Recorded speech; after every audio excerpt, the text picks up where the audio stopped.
현대시대에 와서 탄생한 괴담들로 이름났게 괴담 속 배경들도 현대 도시지역 등이 주 무대이면서 내용 특성상 현실감이 많은 괴담을 무서운 것부터 시작해서 신기한 것, 희한한 것, 비일상적인 건 무엇이든지 대상이 됩니다. 도시괴담의 생명력이라 하면 누구나 한번 들으면 뭔가 그럴싸한 현실성이라 할 수 있죠. 1969년에 프랑스의 사회학자인 에드거 모린에 의해서 처음 사용된 표현입니다. 실상이 밝혀진 도시괴담들도 많은데 아직까지도 제대로 실상이 밝혀지지 않은 도시괴담들도 많아요. 11월 괴담 11월 괴담이라 해서 매년 11월만 되면 연예계 쪽에서 안 좋은 일이 일어난다는 괴담입니다. 이미 연예계에서는 80년대부터 이 괴담이 있었다는 이야기가 있어요.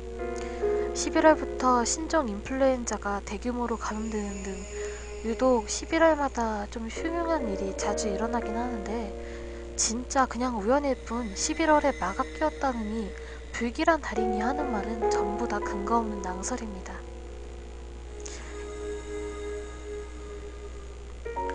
세 번 보면 죽는 그림이라 해서 인터넷상에서 화제가 되었던 그림이 있습니다. 사실 폴란드 출신의 지슬라브 백진스키라는 사람의 그림입니다. 세 번에 보면 죽는다는 건 그림의 분위기 때문에 생긴 어이없는 괴담이죠. 글자 스킬이라고 해서 이미 예전부터 인터넷에 퍼진 미신입니다. 핸드폰으로 귀신과 계약을 한다는 개념으로 핸드폰 바탕화면에 특정 문구를 적으면 귀신과 전파를 통해서 계약한다는 거예요. 저 글자 스킬은 실제로 제가 써본 게 몇 개 있어요. 막 신나는 저글링, 막 이 세상을 먹어라, 뭐 남탕의 여자 셋, 뱀통에 뱀 10마리 뭐 이런 거. 그러니까 막 소원을 들어주는 거예요. 역시 그냥 미신이죠.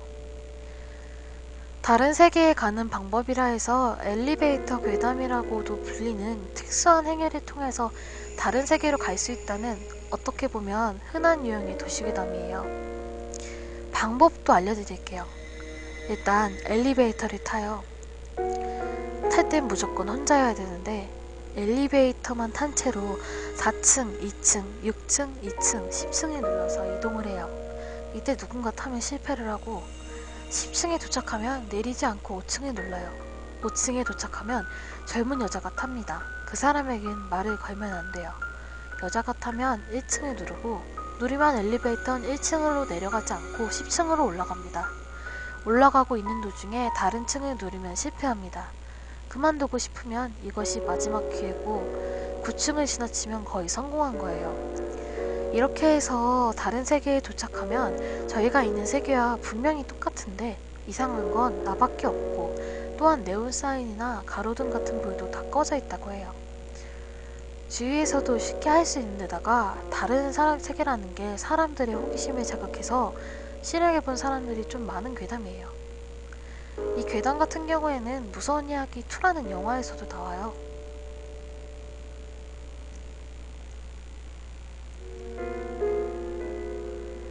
자유로 귀신이라고 한때 화제가 되었던 괴담이 있어요. 주로 연예인들이 많이 겪었다 하면서 괴담의 내용은 자유로라는 도로를 타고 달리고 있는데 저기 멀리서 여자의 형체가 보이는데 얼핏 멀리서 보기에는 커다란 선글라스를 쓰고 있는 것처럼 생겼다는 거예요. 그러나 가까이 보기에서는 눈이 있어야 할 자리에 움푹 패인 커다란 구멍이 난 여자가 서 있다는 괴담이에요.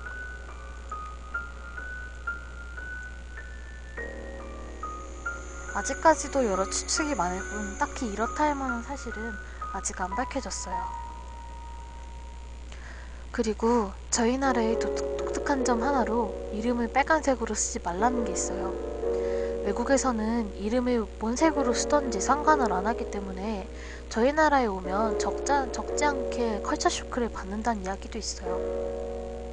일단 빨간색이 피의 색깔이라서 불길해서 안 쓴다는 소리가 있고 저희 나라엔 이름에 관련된 이야기가 많아요. 이름을 예쁘게 지으면 귀신이 귀한 집 자식인 줄 알고 잡아가서 이름을 일부러 못나게 짓는다던가 하는 류의 이야기예요.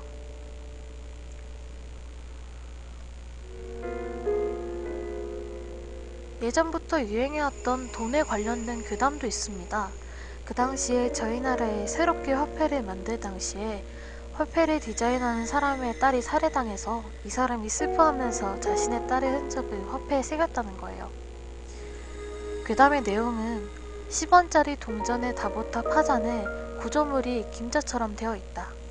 50원짜리 동전에 새겨진 벼 이삭의 왼쪽 첫 번째 이삭의 나달수가 9개로 그 아이의 이름은 김민지였는데 그 아이가 죽을 당시의 나이였다는 소리도 있고 오른쪽 아래를 보면 잎이 꺾어져 있는데 그때 그녀를 살해할 때 쓴 낫을 상징한다는 말도 있어요. 100원짜리 동전의 경우 이순신이 그려져 있는데 거꾸로 뒤집어서 보면 이순신의 수염 자리에 민지의 얼굴이 있다는 소리도 있어요. 500원짜리 동전의 경우 학의 다리가 민지의 팔이라는 소리도 있고 지금 1000원이 아닌 옛날에 1000원짜리 지폐를 보면 투호 부분에 민과 비슷한 글자도 있습니다. 옛날 만원권 지폐를 보면 세종대왕의 팔 부분에 그녀의 다리가 있다는 소리도 있죠. 역시 그냥 억지성으로 질 나쁜 괴담으로 누군가 지어낸 이야기들입니다. 그 당시에 논란이 커져서 한국조폐공사에서조차 사실이 아니라고 말했을 정도였어요. 여름에 선풍기를 틀 때마다 방문을 닫고 자면 안 된다는 도시괴담이 있어요. 밀폐된 공간에서 선풍기 때문에 공기가 희박해져서 질식사한다는데 이건 역시 사실이 아닙니다.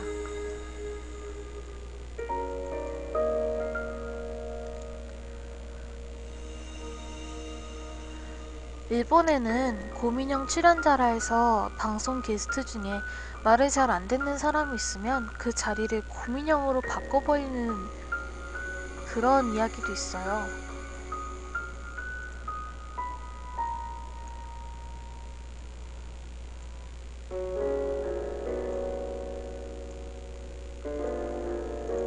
아래는 사진이고 어떻게 보면 귀엽기도 한데 사실인지 아닌지는 잘 모르겠어요. 그래도 일본에선 유명하다고 해요. 그 외에도 나홀로 숨바꼭질이란 것도 있고 그리고 일본에는 리카라고 해서 바비 인형과 같은 인형이 있어요. 일본에선 인기가 꽤나 좋다는 모양입니다. 근데 인기가 좋다 보면 여러 다양한 버전이 나오기 마련인데 그 중에 리카짱 전화라는 것이 있었어요. 전화를 걸면 미리 녹음된 리카의 목소리를 들려주는 전용 회선 방식이었는데 이런 특유의 방식 때문에 생긴 도시 괴담이 있어요. 어떤 소녀가 부모님이 다 나가신 늦은 오후에 혼자 집을 보고 있었대요. 집에 아무도 없어서 심심해진 아이는 때마침 리카짱 전화가 생각나서 전화를 한번 걸어보기로 했죠. 그동안 잡지 같은 곳에서 많이 봤지만 걸어보는 건 처음이라서 그 소녀는 기대에 차 있었습니다. 안녕하세요. 제 이름은 리카짱입니다. 전화를 걸어주셔서 감사합니다. 지금은 집에 있으며 곧 외출합니다. 대화는 짤막하게 이것으로 끝났죠. 너무 짤막한 대답에 실망한 소녀는 좀 더 이야기를 듣기 위해서 다시 한번 전화를 걸었습니다. 안녕하세요. 제 이름은 리카짱입니다. 지금은 외출 중입니다. 대답의 내용이 바뀐 것에 재미를 느낀 소녀는 다시 전화를 걸었고 이번엔 이런 대답이 나왔죠. 안녕하세요. 제 이름은 리카짱. 지금은 당신 집 앞에 있습니다. 그 소녀는 섬뜩한 기분을 느끼고 본능적으로 전화를 끊었습니다. 잘못 들은 거라 생각했지만 혹시나 해서 겁에 질린 그녀는 조심스럽게 창밖으로 고개를 내밀고 밖을 쳐다봤지만 다행히 집 앞엔 아무도 없었어요. 다행이라 싶어서 소녀는 다시 방에 들어왔더니 다시 힘차게 전화벨이 울렸습니다. 상황이 상황인지라 소녀는 소스라치게 놀랐지만 조금 생각해보니까 밖에 나간 부모님이 건 전화겠거니 싶어서 수화기를 들었죠. 그리고 나오는 목소리는 안녕하세요. 제 이름은 리카짱. 저는 지금 당신의 뒤에 이야기는 그거네요. 안녕 나 메리야 이거. 안녕 나 메리야.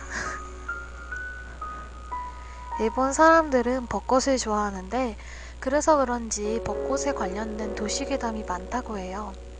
사실 벚꽃이 이렇게 아름답고 웅장하게 피는 건 벚꽃나무 밑에 사람들의 시체가 묻혀있고 시체로부터 양분을 흡수한 벚꽃이 크고 아름답게 자란다는 괴담이에요.